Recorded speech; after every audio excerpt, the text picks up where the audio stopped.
is I. The great Jeff Young. How you doing? I'm doing great. We are in the midst of the recording process for the new album, writing, recording, and all that good production stuff. For Hydrogen. Yes. How far are you guys into this recording? I've been here just over 2 weeks, and we've got 9 songs written. James Lomenzo has tracked final bass tracks for 2.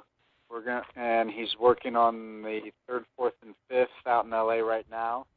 We both have studios in our homes, so we're doing it that way.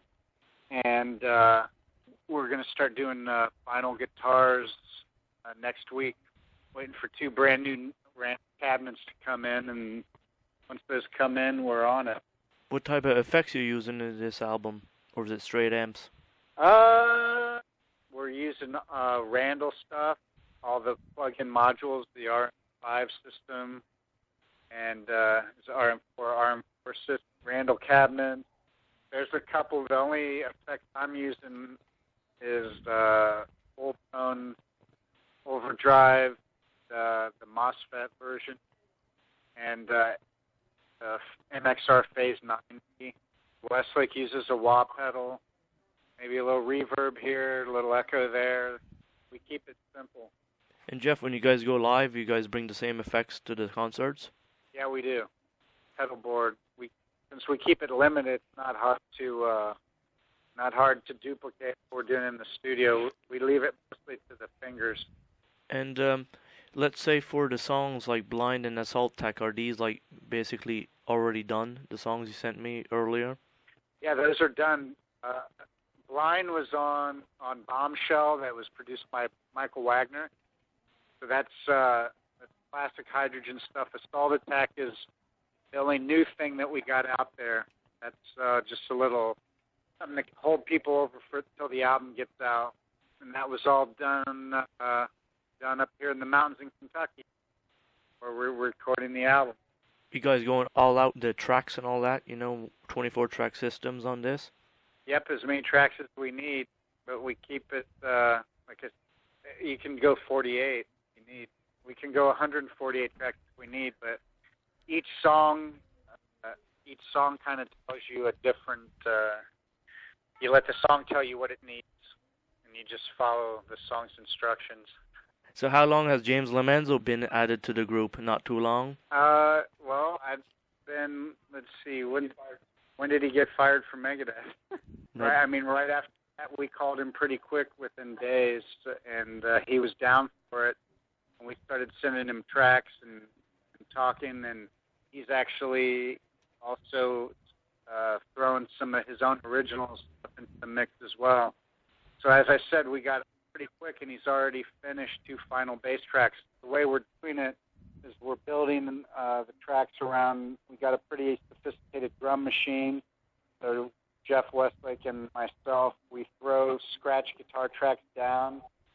So basically, what we send to Lomenzo and to our drummer in New York, they have the general sketch of the song. The guitars are pretty close to how they're going to be in the final versions. They're just not. We just didn't spend hours getting and putting all the detail, but the scratch guitars, James seems to love all the guitars we're sending him, so that speaks good that if that's just scratches, when we get the final guitars done, it'll be even better than that. So we put everything around just the rhythm guitars and the drums, and then James tracks to that, and when we get it back, we'll put the final guitars and vocals, and then the drummer will come in, and then we'll just take the drum machine out, and it'll be like he's playing with the full band there with vocals, guitars, bass, everything exactly how it's going to be, as opposed to laying a drum track down and stuff changes. The guitars change, the vocals change. By the time the song's finished, the drums may not be even relevant anymore.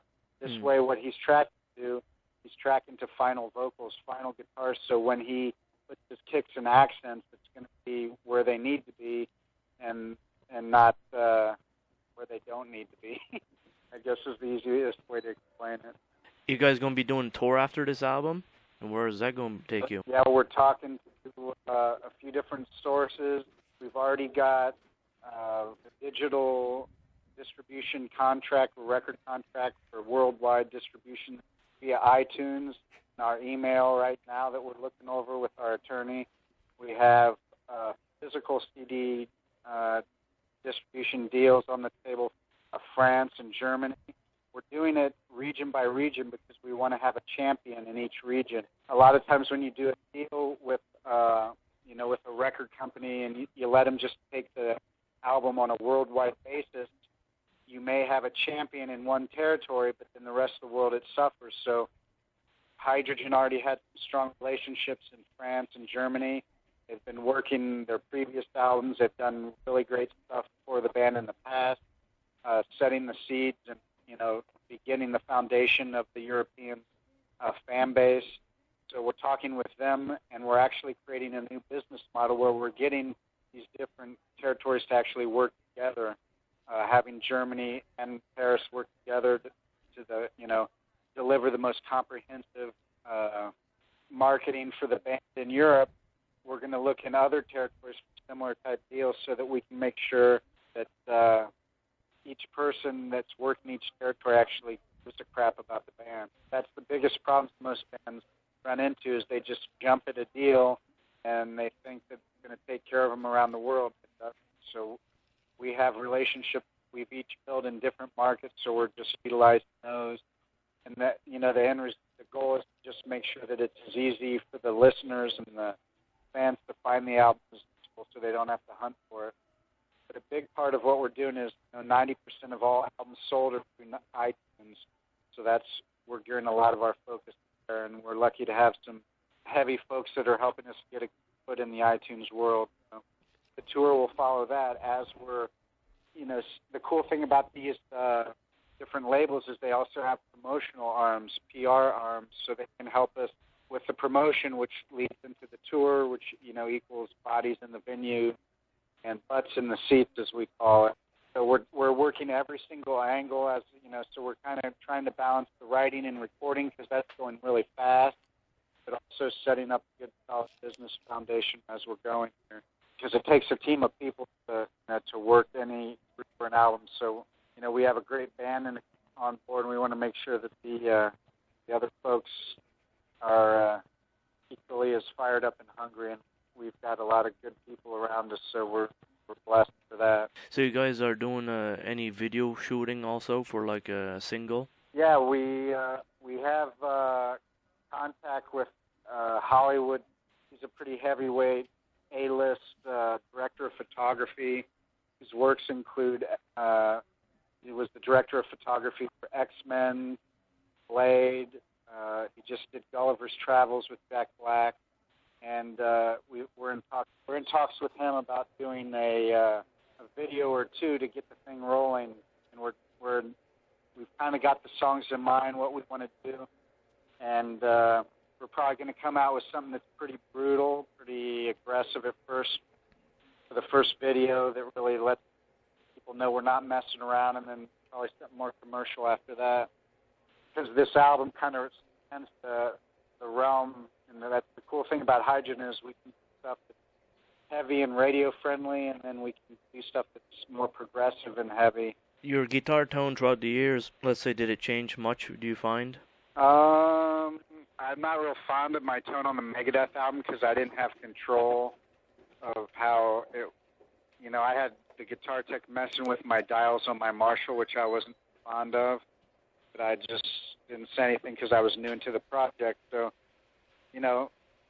Jeff and I are both fans of big, thick, fat, low-end, heavy, deep guitar tones with not a lot of brittle, treble, noisy stuff. So we tend to go more for, heavy overdrive and not a gnarly, distorted sound.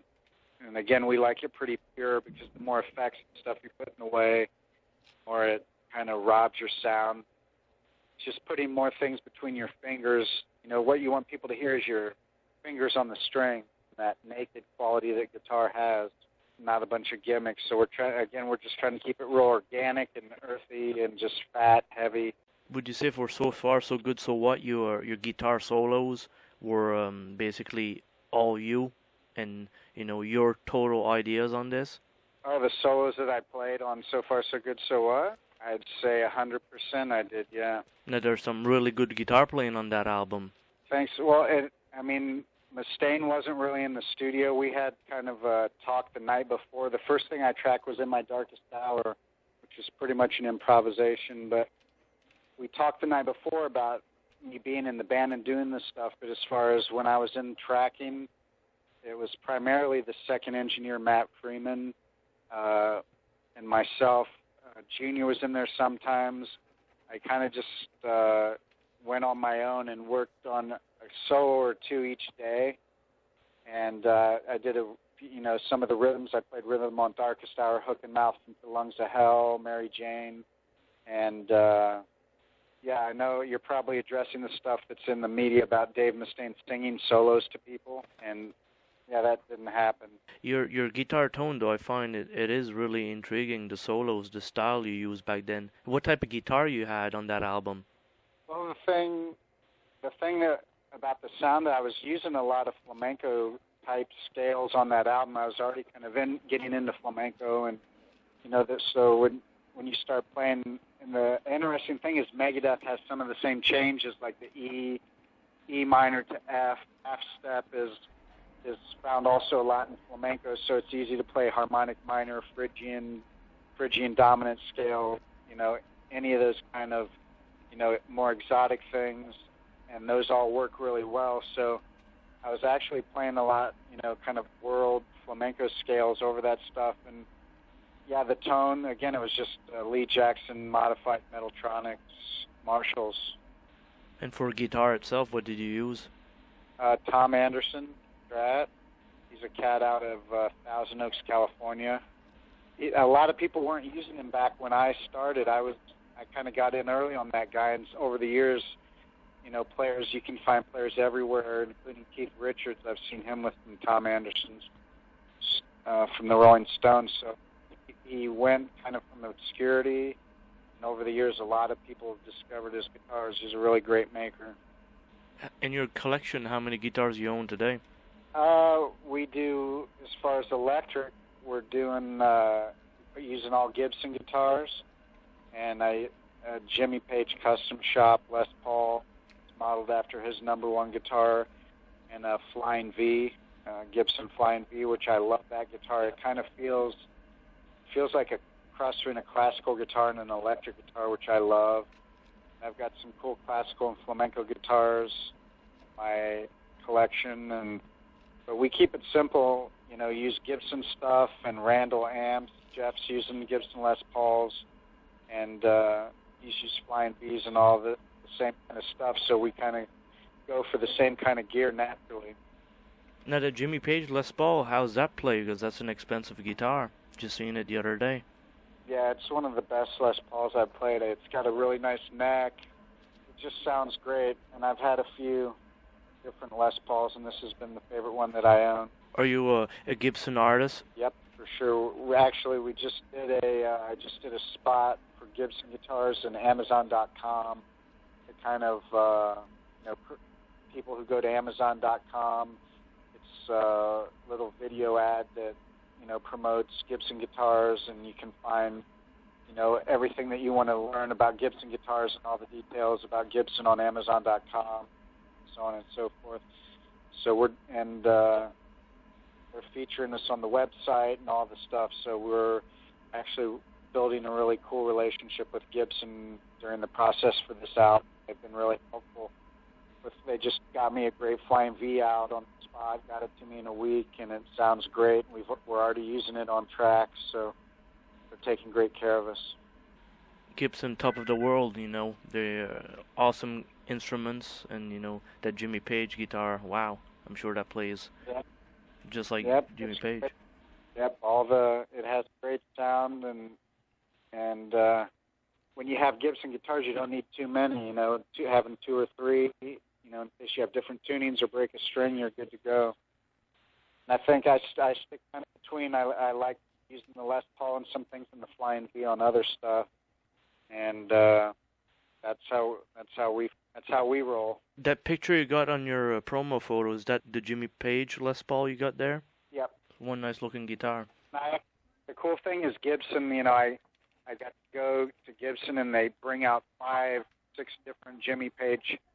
They all look identical, but, even the same guitar, each one plays a little different. So I played 5 or 6. I forget how it was. This is a 2006 when I got this. So I played a couple different ones to find the one that I like. And even among like 5 different Jimmy Pages, you find subtle differences. And this one was the one out of the 5 that I played that was just the sweet one. And for your website, where's the name come from? Catgutnut.com? Well, nylon string guitars used to be strung with catgut strings. Okay. Yeah, and guitars before there was electric guitars, that was some of the first guitar strings there were, so hence the name Catgutnut. Do you take care of your own website yourself? No, we have a webmaster that does all our stuff for us. We wish we had the time to do all that stuff. Why do we leave the guitars in our hands and all the web design to the hands of the professionals? That's the way to do it, I guess, these days. Awesome stuff, Jeff. I appreciate you taking the time with me today.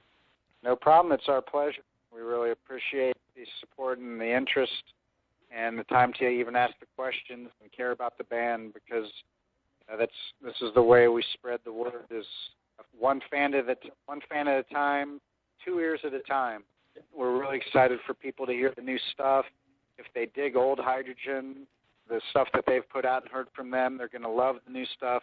It's really fresh sounding, and we're looking around at what's going on in music now and the stuff we've loved and grown up on, and we're trying to make sure that it has all the elements that people are going to go crazy for. Great vocals. We got a great singer that, there's a lot of singers in rock, but not many of them sing in tune live. And we got one of the most powerful live singers in this band. So when people come to see the band, they're not going to be disappointed when the singer gets up there and can't sing. And that's the cool thing about the band. It's not a studio creation. Everyone's doing the stuff. Everything's recorded in 1 or 2 takes. It's not a Pro Tools put together, manufactured kind of thing. And I think once people see the thing and hear it live, they're going to be stoked at the result. One little interesting note on Assault Attack. Right. All the guitars on that are done through a teeny little Fender amp that's probably not more than, it's not even maybe a foot tall by 13, 14 inches wide. Really? And if you back and compare the Hydrogen guitar tones on Assault Attack to the Schenker, they stand up pretty well. And it's kind of funny because Schenker, I remember he used the pig nose on Lights Out, so it's funny that we're using teeny little amps on that as well. But we do it whatever it takes to make it sound great, and sometimes it's not always the biggest amp that makes it sound big on tape. That's an interesting fact you're saying there, with the little pig nose that Michael Schenker used. Yeah, he used a little pig nose on the entire Lights Out album, and that tone is amazing. And again, what's that little Fender amp name? Model name on that? We don't even know model name on this little dude. You could probably Google it and look how teeny it is. It's not even a 10. It looks like a 10-inch speaker. It's a Fender Frontman Reverb. Wow. It's the teeniest little amp, and that's on all the leads and rhythms on Assault Attack, if you can believe it. So if you Google Fender Frontman and look at that, you're gonna say, "How is that done?" Yeah. One more question: what type of microphones is mic'd with this amp? Mic suite was used on that. That's all MXL. Okay. So and her vocal is actually her scratch vocal. She did it sitting in a chair, and she was just putting something down like what we're doing to send stuff to Lomenzo for him to track to, and she just sang stuff, and it came out so great. We're like, why do we do that? If that's your scratch vocal, it sounds like a keeper vocal to us. You have a great singer then. You could say, well, here's when you could, I think I sent you the Back in Black and the little story that went with that when that was recorded at a Michael Wagner workshop, and Jeff and Julie are great friends with Wagner, and he had them come up there, and he was doing kind of here's how you get the Mutt Lange sound for his students, and they did Back in Black, and he said, Julie, get in there and sing this. All all the guitars on that are Jeff, and you hear how great he got a huge sound, and all his leads are spot on and have all that feel that AC/DC has. He told Julie to get in there and sing it, and she did Back in Black in one take. We all know how much trouble Brian Johnson has singing that stuff live. So at the end of the take, Michael looked at Westlake and he said, "Man, that's one," what did he say? "That's one hot bitch you got there." So like, that bitch is a keeper. You guys got almost the same tone as AC/DC on that album. That's how good not only Wagner, but both, Jeff and his playing, using the Randall amps, which, the Randall amps, Michael was telling me that Scotty Hill brought his favorite Marshall Plexi into the studio when they did one of the last Skid Row albums. And they turned on the Plexi and they compared it to the Randall Plexi module in the RM4 system. And they never turned the Marshall amp on again. Wow.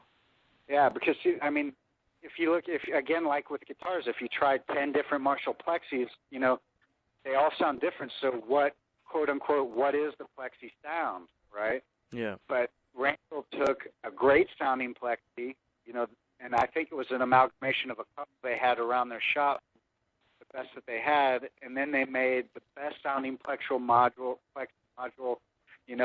kind of according to what we all, the holy grail of tone that we all look to go after. And when comparing that to an actual Marshall Plexi, oftentimes the ramp is going to beat it. What would you say is the holy grail amp for you? The Plexi kind of thing, but in my rig, that's the cool thing about the Randall. With these modules, it's like having a straight Plexi, then I have another modded Plexi module that Dave Friedman, he did all those George Lynch modules for the Lynch box.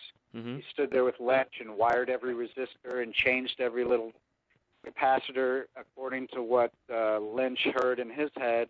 This cat also does Van Halen's, whole amp rig. So he modified one Plexi thing, so I have two Plexis, a straight, like stock, and a modded.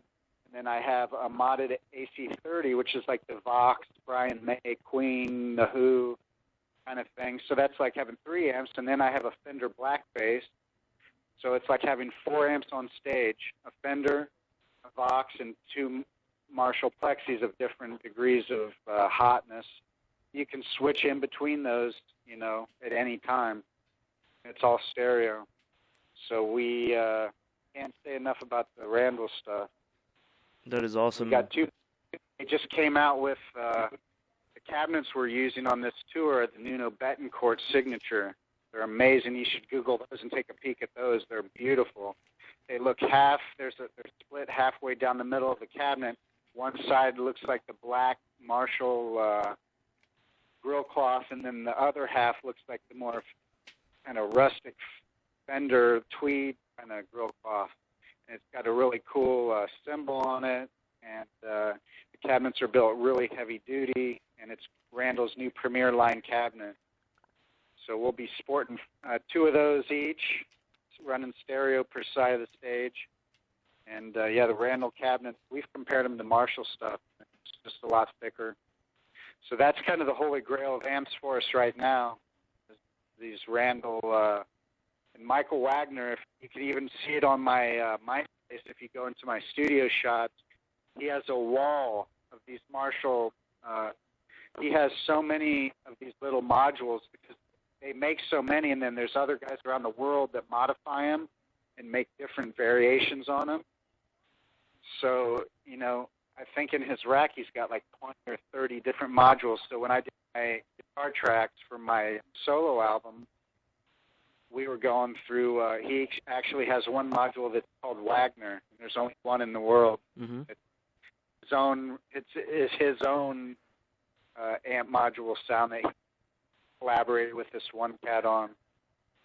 So it's a really great system. And it was actually a little fun fact. It was originally developed for Thai Tabor of King's X. This Randall system was originally designed for Thai Tabor of King's X. Okay. Because if you remember, he on his early albums he wouldn't tell people what he was playing, and he was playing Lab Series amps, and those were breaking down on him, and they weren't working anymore. So he went to Randall, and they started modeling and trying to duplicate his lab series, and they just went on. They came up with this whole system for Ty, and other players like Westlake, myself, and there's Kirk Hammett, Lynch. All of us are using these systems now. That's interesting knowledge you're giving us today about the amps. Well, that's cool. Here to help. Well, you sure are helping tonight, Jeff. Very cool, man. Great, man. Thanks for your time, listeners, and look for Hydrogen Judgment. It's coming 2010. Coming. As fast as we can get it done. All right, man. We'll talk to you soon.